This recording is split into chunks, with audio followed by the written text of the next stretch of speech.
और चलिए आगे बढ़ते हैं। झारखंड से बड़ी खबर आपको बता दें, जहां सीएम डॉक्टर मोहन यादव का झारखंड और छत्तीसगढ़ दौरा। झारखंड की कांके में करेंगे चुनावी जनसभा, सामाजिक संगठनों की बैठक में शामिल होंगे। रायपुर दक्षिण विधानसभा के उपचुनाव को लेकर सामाजिक संगठनों की बैठक में शामिल होंगे। सुबह 11:25 पर भोपाल से रांची झारखंड रवाना होंगे। दोपहर 12 बजे रांची की कांके विधानसभा से बीजेपी प्रत्याशी के समर्थन में जनसभा।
तो देखिए, दोपहर 3:40 पर झारखंड रांची से रायपुर पहुंचेंगे। शाम 4 बजे रायपुर दक्षिण उपचुनाव को लेकर सामाजिक संगठनों की बैठक में शामिल होंगे सीएम डॉक्टर मोहन यादव। शाम 6 बजे नया रायपुर में छत्तीसगढ़ राज्योत्सव में शामिल होंगे।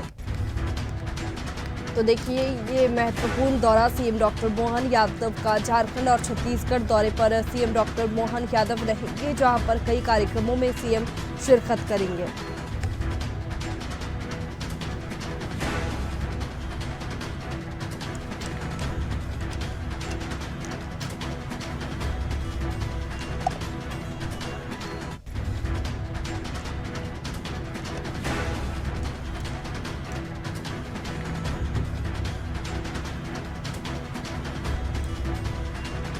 तो देखिए, झारखंड और छत्तीसगढ़ दौरे पर सीएम डॉक्टर मोहन यादव झारखंड की कांके में चुनावी जनसभा करेंगे। सामाजिक संगठनों की बैठक में सीएम डॉक्टर मोहन यादव शामिल होंगे। तो देखिए, ये दौरा काफी महत्वपूर्ण होने वाला है, क्योंकि झारखंड में चुनाव, विधानसभा चुनाव, जिसकी तैयारी जोरों पर चल रही है। प्रधानमंत्री नरेंद्र मोदी भी झारखंड पहुंचने वाले हैं, झारखंड में जनसभा को संबोधित करेंगे। इसके साथ ही आज ही सीएम डॉक्टर मोहन यादव का भी झारखंड दौरा है। तो देखिए, चुनावी प्रचार में लगातार दिग्गज नेता पहुंच रहे हैं। स्टार प्रचारक झारखंड चुनाव में पहुंच रहे हैं और वहां पर जनसभा को संबोधित कर रहे हैं। और चलिए, इसी पर ज्यादा जानकारी के साथ में प्रखर हमारे साथ में न्यूज रूम से लाइव जुड़ चुके हैं। प्रखर, आज सीएम डॉक्टर मोहन यादव का झारखंड और छत्तीसगढ़ दौरा है, ये दौरा कितना महत्वपूर्ण? अब छत्तीसगढ़ के दौरे पर आज मध्य प्रदेश के मुख्यमंत्री डॉक्टर मोहन यादव पहुंच रहे हैं। दोनों ही में अगर बात की जाए तो सबसे महत्वपूर्ण झारखंड का जो आज चुनावी दौरा डॉक्टर मोहन यादव का है वो माना जा रहा है, क्योंकि देखिए, झारखंड का जो विधानसभा चुनाव है वो अपने आप में अहम है और आखिरी का एक हफ्ता बचा हुआ है चुनाव प्रचार के लिए। ऐसे में बीजेपी अपनी पूरी ताकत झारखंड में झोंकती हुई नजर आ रही है और ऐसे में रांची की कांके विधानसभा में आज मुख्यमंत्री डॉक्टर मोहन यादव जीतू राम जो यहाँ पर बीजेपी के प्रत्याशी, उनके समर्थन में जनसभा जो है वो करते हुए नजर आएंगे।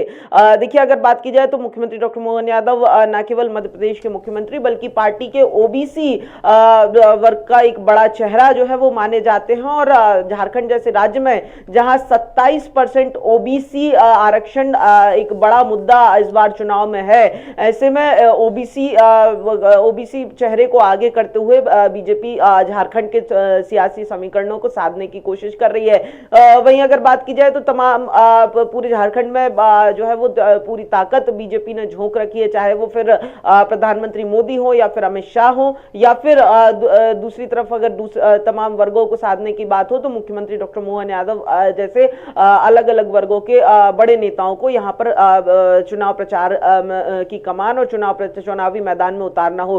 देखिए, बीजेपी ओबीसी फैक्टर पर पहले से ही झारखंड में काम कर रही है, चाहे फिर वो शिवराज सिंह चौहान को यहाँ पर पार्टी का चुनाव प्रभारी बनाना हो, डॉक्टर मोहन यादव को लगातार यहाँ चुनाव प्रचार कराना हो। देखिए, क्योंकि अगर बात की जाए तो ट्रैक रिकॉर्ड जो डॉक्टर मोहन यादव का रहा है बीते चुनाव में, चाहे वो हरियाणा का चुनाव रहा हो या कश्मीर के चुनाव की बात की जाए, तो लगभग 88% से ज्यादा स्ट्राइक रेट इन दोनों बीते चुनावों में डॉक्टर मोहन यादव के चुनाव प्रचार वाली सीटों पर रहा था। और यही कारण है कि झारखंड में भी जहां पर ओबीसी का एक बड़ा मुद्दा है, ओबीसी एक बड़ा फैक्टर है, वहां पर एक बार फिर डॉक्टर मोहन यादव को जो है वो चुनाव प्रचार में बीजेपी इस्तेमाल कर रही है। वही अगर बात की जाए तो छत्तीसगढ़ में भी आज चुनावी हुंकार भरते हुए मुख्यमंत्री डॉक्टर मोहन यादव दिखाई देंगे।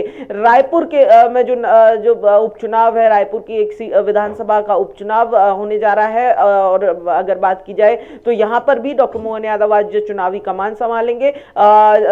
फ्लेवर और क्लेवर थोड़ा सा अलग दिखाई देगा छत्तीसगढ़ में। यहाँ पर सामाजिक संगठनों से, समाज के अलग अलग वर्ग के लोगों से मुखातिब होते हुए डॉक्टर मोहन यादव नजर आएंगे, यानी कि समाज के बीच में सीधी पैठ बनाने की कोशिश आज यहाँ पर दिखाई देगी। वहीं छत्तीसगढ़ राज्योत्सव में भी आज डॉक्टर मोहन यादव शिरकत करते हुए नजर आएंगे। जी बिल्कुल, आज कई कार्यक्रमों में प्रखर सीएम डॉक्टर मोहन यादव शामिल होने वाले हैं, जिसके साथ ही आपने स्ट्राइक रेट का भी जिक्र किया है। तो हरियाणा और जम्मू कश्मीर के जो विधानसभा चुनाव हुए थे उसमें सीएम डॉक्टर मोहन यादव जब प्रचार प्रसार के लिए पहुंचे थे तो काफी अच्छा रिस्पांस मिला था, और ऐसे में बड़ी जिम्मेदारियां उसके बाद में भी सीएम डॉक्टर मोहन यादव को मिली है। इसके साथ ही झारखंड में मुद्दों की बात करें तो आपने कहा कि ओबीसी वर्गों को साधने की कोशिश की जाएगी। इसके साथ ही घुसपैठियों को लेकर के भी लगातार झारखंड में बयानबाजी हो रखी है, उससे जुड़ी कोई भी बात क्या जनसभा में सीएम डॉक्टर मोहन यादव कह सकते हैं?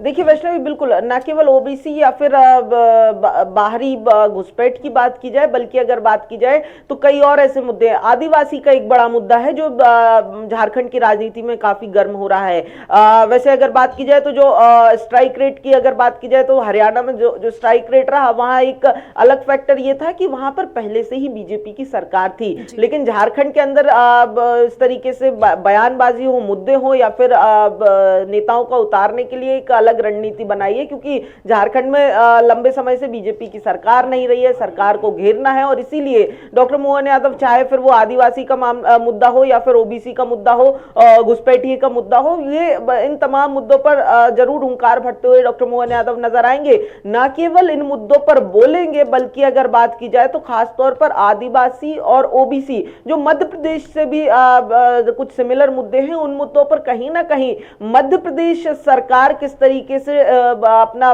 रुख यहां पर अपना रही है, उन चीजों के जरिए भी, उन नीतियों, उन नियमों, उन कायदों और उन सरकार के उन पॉलिसीज के जरिए भी कहीं ना कहीं जो है वो झारखंड के इस चुनावी समर में डॉक्टर मोहन यादव हुंकार भरेंगे। यानी कि चाहे वो ओबीसी का मुद्दा हो, चाहे वो आदिवासी का मुद्दा हो, घुसपैठिया का मुद्दा हो, या फिर भ्रष्टाचार का मुद्दा, जो वैष्णवी भी नहीं भूलना चाहिए कि झारखंड के इस चुनाव का सबसे बड़ा मुद्दा है भ्रष्टाचार और भ्रष्टाचार से में घिरती हुई प्रदेश सरकार। ये सबसे बड़ा मुद्दा है, और इस पर कहीं ना कहीं डॉक्टर मोहन यादव की आज इस जनसभा जो होगी, इसमें सबसे बड़ी जो हुंकार होगी वो इन्हीं तमाम मुद्दों को लेकर होती हुई दिखाई देगी। क्योंकि देखिए, इन्हीं तमाम मुद्दों पर बीजेपी स्टैंड कर रही है। मोदी की गारंटी एक सबसे बड़ा फैक्टर यहां पर रहेगा। कहीं ना कहीं वही फॉर्मूला जो मध्य प्रदेश में अपनाया था, वही फॉर्मूला जो छत्तीसगढ़, राजस्थान या फिर हरियाणा में अपनाया था, उसी फॉर्मूले पर झारखंड में भी पार्टी चलती हुई नजर आ रही है। और ऐसे में चाहे वो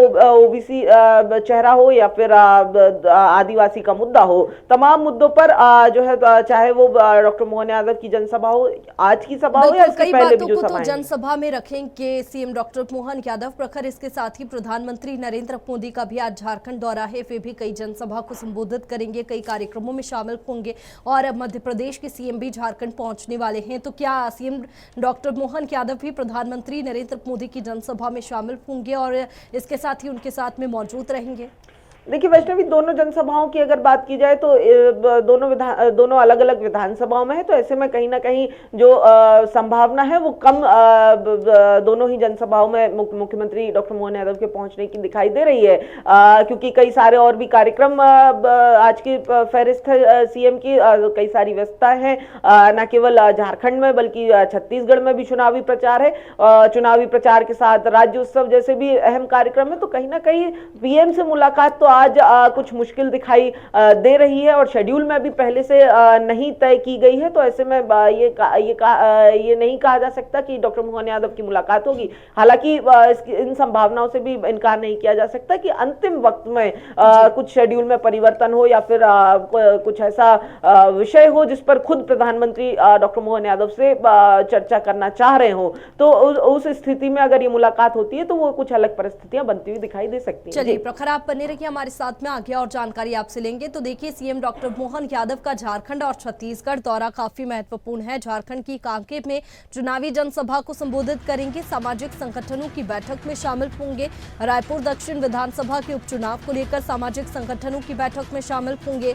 बता दें कि इसके साथ ही कई कार्यक्रमों में आज सीएम डॉक्टर मोहन यादव शामिल होने वाले हैं। छत्तीसगढ़ और झारखंड दौरे पर आज सीएम डॉक्टर मोहन यादव रहेंगे, जहां चुनावी जनसभा को संबोधित करेंगे।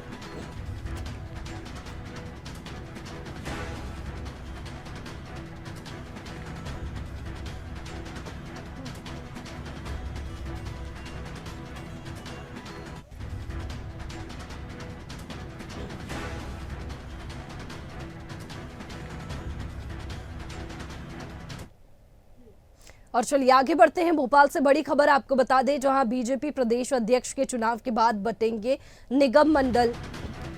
पार्टी के भीतरी समीकरण साधने पर काम होगा। बता दें कि पार्टी के हर दिग्गज को साधने का फॉर्मूला तैयार है। राजनीतिक नियुक्तियों में पार्टी के भीतरी समीकरण साधने पर काम होगा। सत्ता संगठन ने पार्टी के हर दिग्गज को साधने का फॉर्मूला तैयार किया है। बता दें कि मूल बीजेपी, संघ और कांग्रेस से आए नेताओं को प्रतिनिधित्व मिलेगा। शिवराज सरकार में 60 नेताओं को राज्य मंत्री का दर्जा था। बता दें कि फरवरी 2024 में सीएम डॉक्टर मोहन यादव ने भंग किए थे 46 निगम मंडल और प्राधिकरण। तो देखिए, जिस तरीके से बीजेपी में संगठन चुनाव की कवायद भी तेज चल रही है, तो बता दें कि बीजेपी प्रदेश अध्यक्ष के चुनाव के बाद में निगम मंडल भी बटेंगे। पार्टी के भीतरी समीकरण साधने पर काम होगा।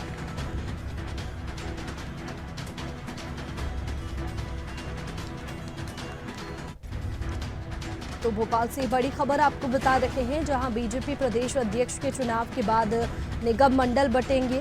पार्टी के भीतरी समीकरण साधने पर काम होगा। देखिए, जिस तरीके से अभी झारखंड और महाराष्ट्र में चुनाव की तैयारियों में बीजेपी जुटी हुई है, इसके साथ ही संगठन चुनाव की कवायद भी बीजेपी में तेज है। और ऐसे में प्रदेश अध्यक्ष को लेकर के तो लगातार बैठकें हो रही है। दिल्ली में भी मंथन हुआ था, एक बड़ी महत्वपूर्ण बैठक हुई थी। संगठन चुनाव की तैयारी जो है वो बीजेपी में तेज चल रही है। और इसके साथ ही अब बीजेपी प्रदेश अध्यक्ष के चुनाव के बाद में निगम मंडल भी बटेंगे। इसके लिए भी एक फॉर्मूला तैयार किया गया है। पार्टी के भीतरी समीकरण साधने पर काम होगा। और चलिए, इसी पर ज्यादा जानकारी के साथ में प्रखर लगातार हमारे साथ में बने हुए हैं। प्रखर, जिस तरीके से अभी बीजेपी चुनावी तैयारियों में जुटी हुई है, क्योंकि झारखंड और महाराष्ट्र में चुनाव है, इसके साथ ही संगठन चुनाव की कवायद भी बीजेपी में तेज है। और अब बीजेपी प्रदेश अध्यक्ष के चुनाव के बाद में निगम मंडल भी बटेंगे। इसे लेकर क्या कुछ तैयारियां फिलहाल बीजेपी में है? देखिए वैष्णवी, बिल्कुल संगठन चुनाव की तैयारियां विधानसभा के चुनावों के साथ बीजेपी में चल रही है देश भर में। लेकिन मध्य प्रदेश की अगर बात की जाए तो ये संगठन चुनाव और संगठन की नियुक्तियां काफी अहम इस बार होती हुई दिखाई दे रही है। और यही कारण है कि प्रदेश अध्यक्ष के चुनाव के बाद निगम मंडल के बंटवारे पर से भी सस्पेंस जो है वो हटता हुआ दिखाई देगा। क्योंकि देखिए, पार्टी के अंदर अलग अलग खेमे इस समय बनते हुए दिखाई दे रहे हैं, जिनमें मूल बीजेपी का एक खेमा है, यानी कि मूल कार्यकर्ता जो पुराना कार्यकर्ता है, दरी उठाने वाला कार्यकर्ता है, वो एक अलग धड़ा दिखाई दे रहा है। वहीं दूसरी तरफ लगभग लोकसभा चुनाव की अगर बात की जाए तो लगभग 8 लाख से ज्यादा कांग्रेस के कार्यकर्ता और नेता बीजेपी में शामिल हुए थे, एक वो हिस्सा दिखाई दे रहा है। वहीं दूसरी तरफ संघ का भी एक तीसरा हिस्सा दिखाई दे रहा है। चूंकि लगातार ये खबरें भी आई थी कि कहीं ना कहीं संघ बीजेपी की कुछ नीतियों से नाराजगी जाहिर कर रहा है, इस तरीके की कुछ खबरें सामने आई थी। थी। तो ऐसे 3 जो धड़े हैं वो इस समय दिखाई दे रहे हैं। और कहीं ना कहीं इस संगठन चुनाव के बाद जब निगम मंडलों का बंटवारा होगा तो पार्टी सत्ता और संगठन के समन्वय से अंदर के इन तमाम समीकरणों को साधने की कवायद में जुटती हुई दिखाई देगी। यानी कि जो निगम मंडलों की अगर बात की जाए तो 46 निगम मंडल और प्राधिकरण की नियुक्तियां होनी है और उसमें इन तमाम समीकरणों को साधा जाएगा। इसका एक संकेत जो है वो पहले ही मिल चुका है। जब शहरी विकास प्राधिकरण में अध्यक्ष की नियुक्ति हुई थी उस समय इन तमाम समीकरणों को देखते हुए सीताराम आदिवासी को यहां पर जो है वो राज्य मंत्री का दर्जा दिया गया था, शहरी विकास प्राधिकरण का अध्यक्ष बनाया गया था। तो ये साफ हो गया था उसी समय कि जो तमाम पार्टी के आंतरिक समीकरण हैं उनको जो है वो कहीं ना कहीं इस बार जो निगम मंडलों की नियुक्तियां होंगी उसमें तरजीह दी जाएगी। क्योंकि देखिए सीताराम आदिवासी उस समय की अगर बात की जाए तो काफी नाराज नेता लग रहे थे, जिससे कहीं ना कहीं पार्टी को नुकसान हो सकता था। अब यही फॉर्मूला बाकी निगम मंडलों में भी जो है वो देखने को मिलेगा। देखिए अगर बात की जाए तो 60